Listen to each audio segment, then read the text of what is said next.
Hi friends, welcome to our academy. మనం గత క్లాసులో 19th జూన్ అలాగే 18th జూన్ వరకు చెప్పుకున్నామండి. 18th జూన్ షిఫ్ట్ సంబంధించిన వరకు హిస్టరీ పీవైక్యూస్ అన్నీ చెప్పుకున్నాం. ఇవన్నీ కూడా నేను చెప్పినవన్నీ కూడా గ్రాడ్యుయేట్ లెవెల్ హిస్టరీ పీవైక్యూస్ అండి. 2025లో జరిగింది. ఓకేనా, ఈరోజు మనం 19th జూన్ షిఫ్ట్ 1ది చెప్పుకుంటాం. ఓకేనా, క్వశ్చన్స్లోకి వెళ్ళిపోదాం. First one, what was the main purpose of the citadel in Harappan sites? Harappan సైట్స్లో సిటాడల్స్ ఉంటాయి, దాని యొక్క పర్పస్ ఏంటి అని చెప్పి అడిగారు. First one, to organise religious ceremonies. Second, to function as a residential area. Third one, to function as a market place. Fourth one, to organise administrative and public function. ఓకేనా, ఇది four options ఇచ్చారు. ఇక్కడ Harappan sites, మనకి Indus valley సివిలైజేషన్లో Harappan సైట్స్లో మనకి lower towns, higher towns లేదా సిటాడల్స్ అని అంటారు. ఆ సిటాడల్స్లో బాగా ధనవంతులు, డబ్బున్న వాళ్ళు, అలాగే అడ్మినిస్ట్రేటివ్ పర్పజెస్ ఏవైతే ఉన్నాయో వాటికి సంబంధించినవి, అడ్మినిస్ట్రేషన్ అన్నీ చూసుకోవడానికి, ఇవన్నింటినీ చూసుకోవడానికి ఈ సిటాడల్స్ అనేవి ఉపయోగపడాయి. సిటాడల్స్ అని అంటే ఒక చిన్న కోట లాంటిది అనమాట. అందులో అడ్మినిస్ట్రేషన్కి సంబంధించినవి, అన్నింటికి సంబంధించినవి జరిగాయి. ఇక్కడ పబ్లిక్ మీటింగ్స్ కూడా జరిగేవి. ఎప్పుడు హరప్పన్ టైంలో సిటాడల్స్ యొక్క పర్పస్ ఏంటండి? Organizing and administrative and public, ఈ పర్పస్ కింద ఈ సిటాడల్స్ అనేవి ఉపయోగపడేవి. అంతేగాని రిలీజియస్ సెరమోనీస్ కాదు, మన రెసిడెన్షియల్ ఏరియా కూడా కాదు, ఇది మార్కెట్ ప్లేస్లో కూడా కాదు. ఓకేనా, ఈ మూడు కాదు. ఏది? Fourth option. Next, second one, which of the following reformers was not associated with British India? British ఇండియాతో మనకి రిఫార్మర్స్ కొంతమంది ఉన్నారు. ఆ రిఫార్మర్స్లో క్రింది వాళ్ళలో ఎవరు కాదు అని చెప్పి అడిగారు. బ్రిటిష్ ఇండియాకి సంబంధించిన ఆ టైంలో ఉండే రిఫార్మర్స్ ఎవరు కాదు అని చెప్పి అడిగారు. ఇది సెకండ్ క్వశ్చన్. ఆప్షన్స్ ఏంటి? బాలగంగాధర్ తిలక్, స్వామి వివేకానంద, ఆర్యభట్ట, రాజారాం మోహన్ రాయ్. ఇక్కడ ఎవరండి? బాలగంగాధర్ తిలక్ మనకి బ్రిటిష్ ఇండియాలో తిలక్ మన హోమ్ రూల్ లీగ్లో మనకి స్వరాజ్య సంబంధించింది. అలాగే 1893లో గణేష్ ఉత్సవాలు, 1895లో శివాజీ ఉత్సవాలు కూడా చేసింది బాలగంగాధర్ తిలక్. శివాజీ గణేష్ ఉత్సవాలు. దీంతో పాటుగా హోమ్ రూల్ ఉద్యమాన్ని కూడా స్టార్ట్ చేసి ఇండియా అంతా చేశారు. హోమ్ రూల్ ఉద్యమాన్ని కూడా బాలగంగాధర్ తిలక్ గారే చేశారు. ఓకేనా, ఇవి తిలక్ గురించి కొన్ని విషయాలు. ఇంతకుముందు నేను క్లాసులో బ్రీఫ్గా తిలక్ గురించి చెప్పాను, స్వామి వివేకానంద గురించి చెప్పాను, రాజారాం మోహన్ రాయ్ గురించి కూడా క్లియర్గా చెప్పాను. అందుకే ఇక్కడ పెద్దగా వివరించాను. ఓకేనా, సెకండ్ ఎవరు? స్వామి వివేకానంద. స్వామి వివేకానంద మనకి 1893 ఆర్ 96 అనుకుంటా అండి, ఇయర్ సరిగ్గా గుర్తులేదు. అక్కడ అమెరికాలో మనకి రిలీజియస్ కాన్ఫరెన్స్ అవుతుంది. All over world religious conference అవుతుంది. ఆ రిలీజియస్ కాన్ఫరెన్స్కి వెళ్ళింది మన ఇండియా నుంచి ఎవరు అంటే స్వామి వివేకానంద. ఓకేనండి, అది గుర్తుపెట్టుకోండి, అది ఇంపార్టెంట్ కొంచెం. నెక్స్ట్, రాజారాం మోహన్ రాయ్. ఈయన కూడా మనకి సతీ సహగమనంకి సంబంధించి చట్టం తీసుకురావడంలో ప్రేరేపించారు. అలాగే విడో రీమ్యారేజెస్ సంబంధించి చూసుకున్నారు. అలాగే ఎడ్యుకేషన్కి సంబంధించి, మహిళలకు సంబంధించి ఎడ్యుకేషన్కి సంబంధించి కూడా ఈయన కృషి చేశారు. అలాగే చైల్డ్ మ్యారేజెస్ సంబంధించింది కృషి చేశారు రాజారాం మోహన్ రాయ్ గురించి కూడా ఇంతకు ముందు వాటిలో నేను క్లియర్గా చెప్పాను. అందుకే ఇక్కడ పెద్దగా వివరించను, ఇవి చూసుకోండి. ఓకేనా, ఇక్కడ ఎవరండి? ఈ ముగ్గురు కూడా బ్రిటిష్ ఇండియాలో మనకి కనిపించే రిఫార్మర్స్. ఓకేనా, కానీ ఆర్యభట్ట మనకి గుప్తుల కాలంలో ఒక ఆస్ట్రానమర్, ఒక మ్యాథమెటిషియన్ ఎవరు అని అంటే ఆర్యభట్ట. ఎవరి కాలంలో ఉంటాడంటే గుప్తాస్ కాలంలో ఉంటాడు. గుప్తాస్ ఎవరు? ఆర్యభట్ట. ఆయన బుక్ ఉంటుంది ఆర్యభట్టీయం అనే బుక్ ఉంటుంది. ఆర్యభట్టీయం. ఇందులో మ్యాథ్స్ గురించి అలాగే ఆస్ట్రానమీ గురించి పూర్తిగా ఉంటుంది. ఈయన అలాగే జీరోని కూడా కనుగొన్నది ఎవరు అని అంటే ఆర్యభట్ట. ఇది ఎవరు కాదు అని అంటే బ్రిటిష్ ఇండియాకి సంబంధించి ఆర్యభట్ట. వీళ్ళు ముగ్గురు బ్రిటిష్ ఇండియాలో రిఫార్మర్స్. ఆర్యభట్ట గుప్తా ఎరాలో, గుప్తుల కాలంలో ఆర్యభట్ట ఆస్ట్రానమర్ అండ్ మ్యాథమెటిషియన్. ఓకేనా, ఇది ఈయనకి సంబంధించింది. ఓకేనండి. Next okay, third question. Relics of Buddha are found inside which of the following Buddhist architectures? బుద్ధిస్ట్కి సంబంధించిన ఆర్కిటెక్చర్స్ కొన్ని ఉంటాయి, అందులో బుద్ధుని సంబంధించిన అవశేషాలు, రిలిక్స్ అని అంటే అవశేషాలు లేదా అస్థికలు అనే అర్థంలో వస్తుందండి. అస్థికలు ఏ ఆర్కిటెక్చర్లో, ఏ బుద్ధుని ఆర్కిటెక్చర్లో కనిపిస్తాయి అని చెప్పి అడిగారు. ఇది థర్డ్ క్వశ్చన్. ఎక్కడండి? Chaitya halls, rock edicts, Ashokan pillars, stupas. ఇలా 4 ఆప్షన్స్ ఇచ్చారు. ఒక్కొక్కటి చూసుకుందాం. ఓకేనా? First chaitya halls. Chaitya halls అని అంటాం, చైత్య గృహాలు అని అంటాం. ఇక్కడ బుద్ధిస్ట్ మాంక్స్ లేదా బుద్ధిజానికి రిలేటెడ్ వాళ్ళు ఎవరైతే ఉన్నారో, బుద్ధిజంని రిలీజియన్ని ఫాలో అయ్యే వాళ్ళు ఎవరైతే ఉన్నారో వాళ్ళు ఒక ప్లేస్లో స్తూపాన్ని పెట్టుకొని ఇక్కడ పూజించుకుంటారనమాట, పూజిస్తారు. ఇది ఒక బుద్ధుడు పూజించుకునే స్థలాన్ని చైత్యిక అని అంటాం అనమాట. చైత్య అవి చైత్య హాల్స్. ఇది ఒక స్తూపం. ఆ స్తూపం దగ్గరలో పెట్టుకొని ఈ హాల్ ఉంటుంది. ఈ హాల్లో ఉండి బుద్ధిస్ట్ మాంక్స్ వీళ్ళందరూ కూడా పూజించుకుంటారు బుద్ధునికి సంబంధించినవి. వాటిని చైత్యాస్ అంటారు లేదా చైత్య హాల్స్ అని అంటారు. ఇవి ఒక రకంగా ప్రేయర్ హాల్స్ అనమాట. చైత్య హాల్స్ అనేవి ఏంటి? Prayer halls. ఓకేనా? రాక్ ఎడిక్ట్స్ అన్నారు, అంటే శిలాల మీద రాసి చేసినవి. ఇక్కడ మనకి ఎక్కువగా రాక్ ఎడిక్ట్స్ అనేవి అశోకుడి కాలంలో కనిపిస్తాయి. కానీ ఈ రాక్ ఎడిక్ట్స్కి సంబంధించినవి ఎక్కడా కూడా మనకి బుద్ధిస్ట్కి సంబంధించిన అవశేషాలు, అస్థికలు ఎక్కడా కనిపించవు. ఓకేనండి? ఇది కూడా తప్పే. ఈ చైత్య హాల్ అనేది బుద్ధిస్ట్ ఆర్కిటెక్చర్లో ఒక భాగం. కానీ బుద్ధిస్ట్ మాంక్స్ లేదా ఆ బుద్ధిస్ట్ రిలీజియన్ ఫాలో అయ్యే వాళ్ళు అక్కడ స్తూపను ఎదురుగా పెట్టుకొని పూజించుతారనమాట. ఒక ప్రేయర్ హాల్ లాంటిది చైత్య హాల్. ఇది దీనికి సంబంధించిన. Next Ashokan pillars.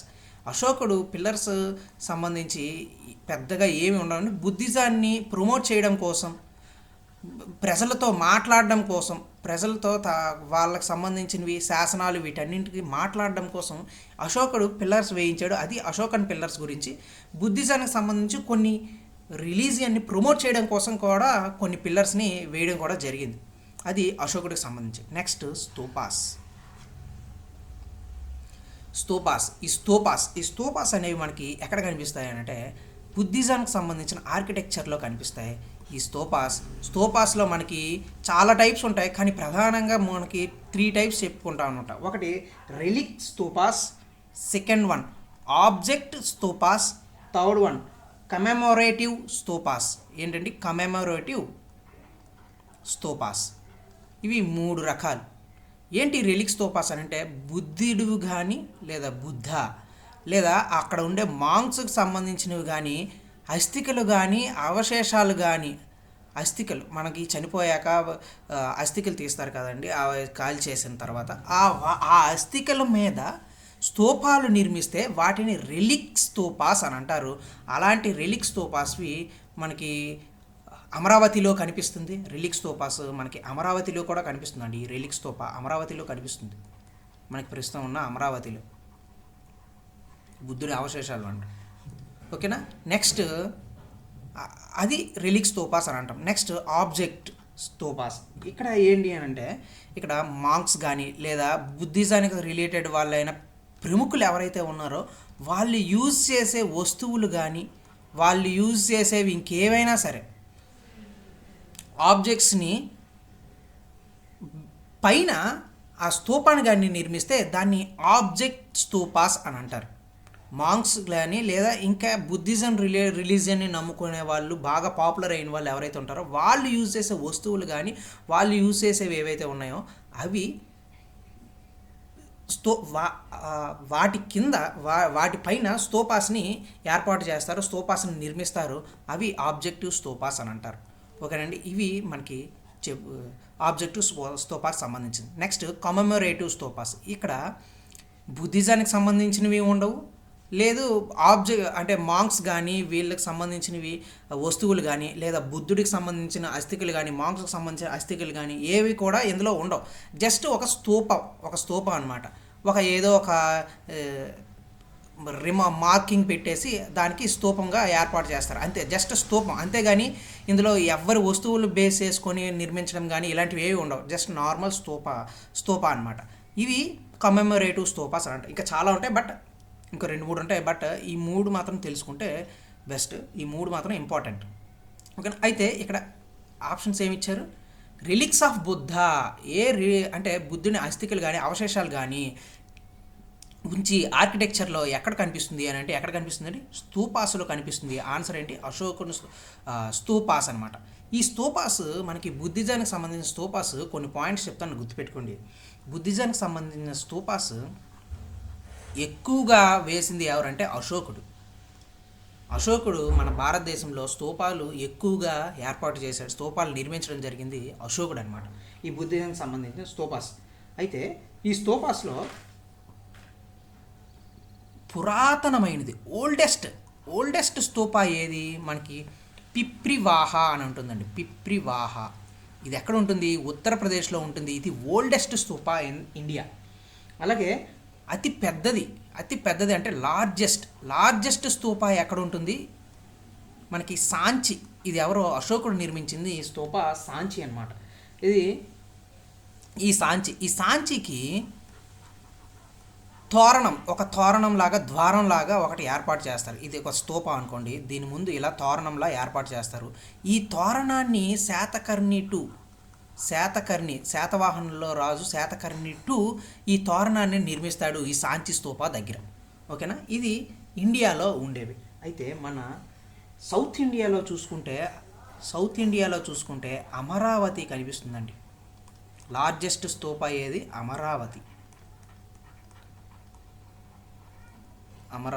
అమరావతి గురించి కూడా నేను ఇంతకు ముందు క్లాసులో చెప్పాను. అమరావతి. ఓకేనండి. అమరావతి. ఇంకొకటి ఉందండి, కొన్ని చెప్తాను, అది గుర్తుపెట్టుకోండి. ఆరామాస్ అని అంటాం. ఆరామాస్. ఈ ఆరామాస్ ఏంటి అని అంటే ఇక్కడే చైత్యం ఉంటుంది, చైత్య హాల్స్, ప్రేయర్ హాల్స్ ఉంటాయి. ఇక్కడే విద్యాలయం అని అంటే స్టడీ సెంటర్స్ ఉంటాయి. అక్కడే మనకి స్తూపా కూడా ఉంటుంది. స్టడీ సెంటరు, స్తూపాస్, అలాగే విహారాస్ అంటే సేద తీరడానికి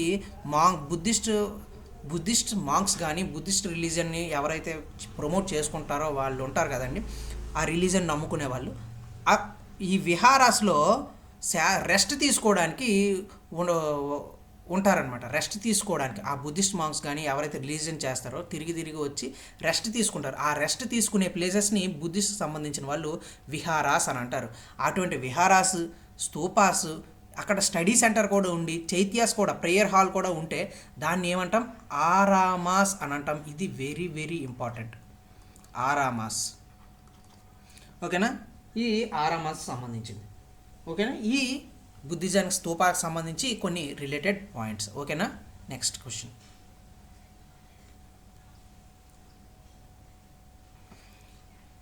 fourth, in 1510 Alfonso de Albuquerque captured which place from the Sultan of Bijapur and made its capital of the Portuguese Eastern Empire. Portuguese వాళ్ళు ఈస్టర్న్ ఎంపైర్లో ఒక క్యాపిటల్ చేసుకున్నారు. అది సుల్తాన్ ఆఫ్ బీజాపూర్ నుంచి క్యాప్చర్ చేశారు, వాళ్ళ నుంచి ఆక్రమించారు 1510లో. అది ఏ ప్లేస్ అని చెప్పి అడిగారు. ఇక్కడ మనకి ఫస్ట్ మనకి పోర్చుగీస్ వాస్కోడిగామా వస్తాడండి. ఇక్కడ ఈ కేరళ ఈ ప్లేస్లో వస్తాడు. కేరళ ప్లేస్ కొచ్చిన్ ఇక్కడికి వస్తాడు. ఫస్ట్ ఎవరు? 1498లో వాస్కోడిగామా, పోర్చుగీస్ ఆయన. పోర్చుగీస్ తర్వాత 1500 ఆ టైంలో 1502 ఆ టైంకి 1500 తర్వాత అబో అనమాట. ఆ ఇయర్ సరిగ్గా గుర్తులేదు, బట్ చూసుకోండి. అది పోర్చుగీస్ వాళ్ళు మన ఇండియన్ కంట్రీలో కొచ్చిన్ ఆ ఏరియాస్లో స్థావరాన్ని ఏర్పాటు చేసుకుంటారు. ఏదంటే ట్రేడ్ సెంటర్ని ఏర్పాటు చేసుకుంటారు. అలా పైకి వచ్చి అలా సూరత్, కాలికట్ ఇవన్నీ కూడా, కొచ్చిన్, కాలికట్ ఈ ప్రాంతాలన్నీ కూడా, కాలికట్ ఇలా సూరత్ ఇవన్నీ కూడా, అన్నిట్లో కూడా ట్రేడ్ సెంటర్స్ని ఏర్పాటు చేసుకుంటారు. కానీ 1510లో శ్రీకృష్ణదేవరాయతో కలిసి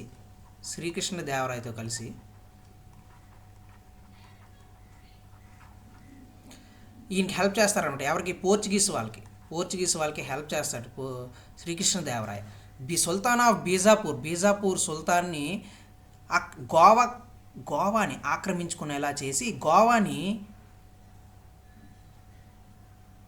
పోర్చుగీస్ వాళ్ళకి ఇస్తారనమాట. గోవాని పోర్చుగీస్ వాళ్ళకి ఇస్తాడు. ఈ యుద్ధం చేస్తారు శ్రీకృష్ణదేవరాయ, సుల్తాన్ ఆఫ్ బీజాపూర్, పోర్చుగీస్ వీళ్ళు కలిసి సుల్తాన్ ఆఫ్ బీజాపూర్ మీద యుద్ధం చేస్తారు. ఆయన దగ్గర నుంచి గోవాని క్యాప్చర్ చేస్తారు. గోవా మళ్ళీ పోర్చుగీస్ వాళ్ళకి ప్రైమ్ క్యాపిటల్ అవుతుంది అనమాట. పోర్చుగీస్ వాళ్ళకి ప్రైమ్ క్యాపిటల్ అవుతుంది. ఈస్ట్ వైపు మనకి ఇండిపెండెన్స్ వచ్చినంత వరకు కూడా గోవాని పోర్చుగీస్ వాళ్ళే పాలిస్తూ ఉన్నారు. ఇండిపెండెన్స్ వచ్చాక ఆపరేషన్ విజయ్ ద్వారా మళ్ళీ ఆ ప్లేస్ని మనం గోవాని ఆక్రమించుకున్నాం, ఆపరేషన్ విజయ్ ద్వారా. ఓకేనండి, ఇది కొన్ని ఇంపార్టెంట్ పాయింట్స్. ఇది మరీ ఎక్కువ అడగడండి, బట్ చూసుకోండి ఒకసారి. ఇక్కడ ఏది ఆన్సర్? గోవా. ఈ దాంట్లో శ్రీకృష్ణదేవరాయ హెల్ప్ చేస్తాడండి, ఇది ఆన్సర్. ఓకేనా, నెక్స్ట్.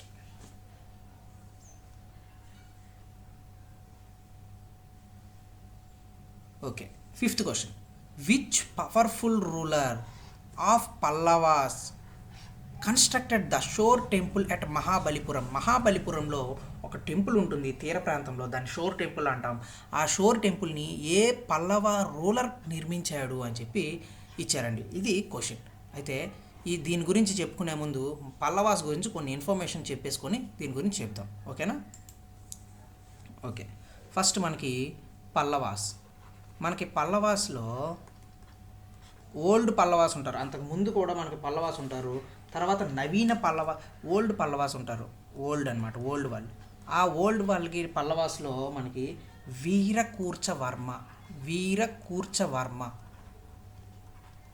వీరకూర్చవర్మ ఈయన ఫౌండర్ ఓల్డ్ పల్లవాస్. కానీ నవీన పల్లవులు లేదా న్యూ పల్లవాస్, నవీన పల్లవాస్కి సింహ విష్ణువు ఫౌండర్.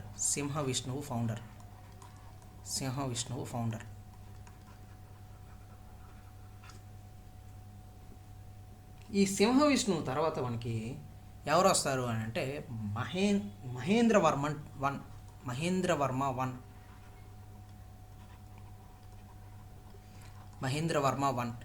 ఈ మహేంద్రవర్మ వన్ ఫస్ట్ జైనిజాన్ని పాటించేవాడు. తర్వాత అప్పార్ బోధనలో అప్పార్ ఇన్ఫ్లుయెన్స్ ద్వారా ఈయన శైవానికి మారాడు. శైవిజంకి అన్నమాట. ఈయనకి ఒక టైటిల్ ఉంది, చిత్రకార పులి. ఏంటండి? చిత్రకార పులి టైటిల్. ఎందుకు ఈ టైటిల్ వచ్చింది అని అంటే ఇది చిత్రలేఖనానికి బాగా సేవ చేశారు కాబట్టి ఈయనకి ఈ పేరు వచ్చింది, మహేంద్రవర్మన్కి చిత్రకార పులి అని చెప్పి. మహేంద్రవర్మన్ కాలంలోనే ద్రవిడ ఆర్కిటెక్చర్ బాగా అభివృద్ధి చెందింది. ఈయన కాలంలోనే ద్రవిడ ఆర్కిటెక్చర్ ప్రారంభమైంది. ఈయన చేసిన శైలినే, ఈయన నిర్మించిన దేవాలయాలనే మనం మహేంద్రవర్మన్ శైలి అని చెప్పి పేర్కొంటాం. మహేంద్రవర్మ శైలి అని కూడా అంటారు. ఫస్ట్ ఈయన కాలంలోనే కొండల్ని తొలిచి మన సౌత్ ఇండియాలో దేవాలయాల్ని, గుహాలయాల్ని ఏర్పాటు చేయడం అనేది ఫస్ట్ ఎవరి కాలం నుంచి అంటే పల్లవుల కాలంలో ఎవరి కాలంలో అంటే మహేంద్రవర్మన్ కాలం నుంచి చేశారు. ఈయన కాలంలోనే ప్రధానంగా చెప్పుకునేది సిత్తన్నవాసల్ గుహలు. ఇది వెరీ ఇంపార్టెంట్. సిత్తన్నవాసల్ గుహలు ఎవరి కాలంలో? మహేంద్రవర్మన్ కాలంలో.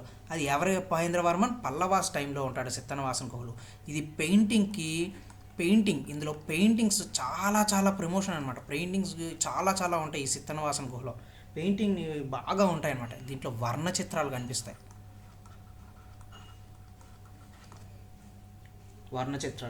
ఈయన మనకి మహాబలిపురంలో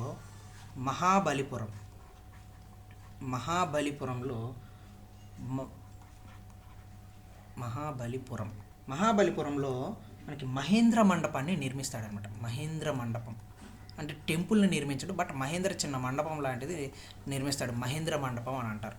ఓకేనండి, ఇది మహేంద్రవర్మన్ గురించి. అయితే ఇక్కడ ఏంటి క్వశ్చన్ ఏంటి, ఇక్కడ మహాబలిపురంలో షోర్ టెంపుల్ అన్నాడు. అయితే మహేంద్రవర్మన అయితే కాదు. ఓకేనా. నెక్స్ట్ సింహ విష్ణువు గురించి ఏంటంటే ఈయన ఫౌండర్ అని చెప్పి మనం చెప్పుకున్నాం. ఈయన ఏంటి, ఫౌండర్.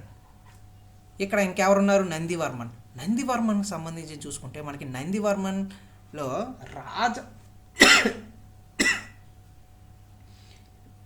నందివర్మన్ది పల్లవ మల్లా స్టైల్లో మనకి ఆర్కిటెక్చర్ కనిపిస్తుంది. పల్లవ మల్లా స్టైల్లో ఆర్కిటెక్చర్ కనిపిస్తుంది. వైకుంఠ పెరుమాళ్ టెంపుల్ ఉంటుంది. వైకుంఠ పెరుమాళ్ టెంపుల్, ఆ టెంపుల్ ఈ ఆర్కిటెక్చర్లో పల్లవ మల్లా స్టైల్లోనే నిర్మించడం జరిగింది. అది ఎవరు నిర్మించారంటే నందివర్మన్ నిర్మించాడు. ఓకేనండి, అది నందివర్మన్ గురించి. ఇంకా ఎవరున్నారు మనకి, నరసింహవర్మన్ 2. ఎవరు, నరసింహవర్మన్ 2. నరసింహవర్మన్ రాజసింహ స్టైల్ అనమాట. ఈయన నిర్మించే ఆర్కిటెక్చర్ ఏంటంటే ఏ స్టైల్లో, రాజసింహ స్టైల్ అని అంటారు. ఈయన మహాబలిపురంలో షోర్ టెంపుల్ని, మహాబలిపురం షోర్ టెంపుల్ అలానే కంచిలో కైలాసనాథ టెంపుల్, కంచి కైలాసనాథ టెంపుల్. మనకి కైలాసనాథ టెంపుల్ ఎక్కడ కనిపిస్తుందండి, మళ్ళీ ఇంతకుముందు చెప్పుకున్నాం, ఎల్లోరా కేవ్స్లో కూడా మనకు కనిపిస్తుంది కైలాసనాథ టెంపుల్, కేవ్ నెంబర్ 16లో. అలాగే కంచిలో కూడా కైలాసనాథ టెంపుల్ కనిపిస్తుంది. ఇది కంచిలో, ఇది నరసింహవర్మన్ 2 నిర్మించిన టెంపుల్. ఈ టెంపుల్నే త్రిమూర్తి టెంపుల్ అని కూడా అని అంటారు. ఎందుకంటే అందులో ముగ్గురు మూర్తులు ఉంటారు. అందుకు ఈ టెంపుల్ని మనం త్రిమూర్తి టెంపుల్ అని కూడా అంటారు. ఏదండి, మహాబలిపురం ఈ త్రిమూర్తి టెంపుల్ అని కూడా అంటారు. మహాబలిపురంది త్రిమూర్తి టెంపుల్. ఇందులో విష్ణువుకి సంబంధించింది, శైవానికి సంబంధించింది, శైవం అలాగే విష్ణువుకి సంబంధించిన మూర్తులకు సంబంధించిన గర్భగృహాలతో ఉంటాయన్నమాట ఈ షోర్ టెంపుల్లో. మహాబలిపురంలో ఎక్కడ షోర్ టెంపుల్ ఉంటుంది. ఇది నిర్మించింది ఎవరు, నరసింహవర్మన్ 2. ఈయన స్టైల్ ఏంటి, రాజసింహ స్టైల్. ఇది గుర్తుపెట్టుకోండి. ఓకేనా. ఇక్కడ ఏంటి, పల్లవాసు ఏ రూలర్ అండి, మహాబలిపురం నిర్మించింది 4th ఆప్షన్ నరసింహవర్మన్ 2. ఇది దీనికి సంబంధించింది. ఓకే అండి, ఒకసారి చూద్దాం ఏంటిది. పల్లవాస్ మహాబలిపురాన్ని షోర్ టెంపుల్ నిర్మించింది ఎవరు, నరసింహవర్మన్ 2. ఈ స్టైల్ ఏంటి, Rajasimha style. Next Alfonso de Albuquerque. ఈయన సుల్తాన్ ఆఫ్ బీజాపూర్ని క్యాప్చర్ చేశారు. సుల్తాన్ ఆఫ్ బీజాపూర్లో ఒక ప్లేస్ ఉంటుంది, ఆ ప్లేస్ని క్యాప్చర్ చేశారు. అది పోర్చుగీస్ క్యాపిటల్ కూడా అయ్యింది అని చెప్పి అన్నారు. ఏది అంటే గోవా. ఎవరు, శ్రీకృష్ణదేవరాయ సహాయంతో అది స్వాధీనం చేసుకుంటారు. నెక్స్ట్ బుద్ధిస్ట్ సంబంధించి ఇక్కడ క్వశ్చన్ అడిగారు కదా. బుద్ధిస్ట్ ఆర్కిటెక్చర్లో బుద్ధుడికి సంబంధించిన అస్థికలతో ఆర్కిటెక్చర్ నిర్మిస్తారు. ఏంటి ఆ నిర్మాణాలు అని చెప్పి అడిగారు. ఏంటి అంటే స్తూపాస్. వాటిల్లో మనకి 3 టైప్స్ ఉంటాయి, relics, object and commemorative. Relics అయితే బుద్ధుని సంబంధించిన మాంక్స్ ఉంటారు కదా, బుద్ధిస్ట్ మాంక్స్, వాళ్ళ అస్థికలతోని లేదా వాళ్ళ వస్తువులకు సంబంధించినవి ఉంటాయి. వాళ్ళ శరీర భాగాలతో నిర్మించబడితే అవి రిలిక్స్ అంటాం. ఆబ్జెక్ట్స్ అయితే వస్తువులు, యూజ్ చేసే వస్తువులకు సంబంధించినవి, వాటి మీద నుంచి మన నిర్మాణాలు చేయబడితే ఆబ్జెక్ట్ అంటాం. ఏది లేకుండా, ఈ రెండు ఏవి లేకుండా నార్మల్గా నిర్మాణాలు చేయబడితే కమమరేటివ్ అని అంటాం. కమమరేటివ్ స్తూపాస్. ఇవి దీనికి సంబంధించింది.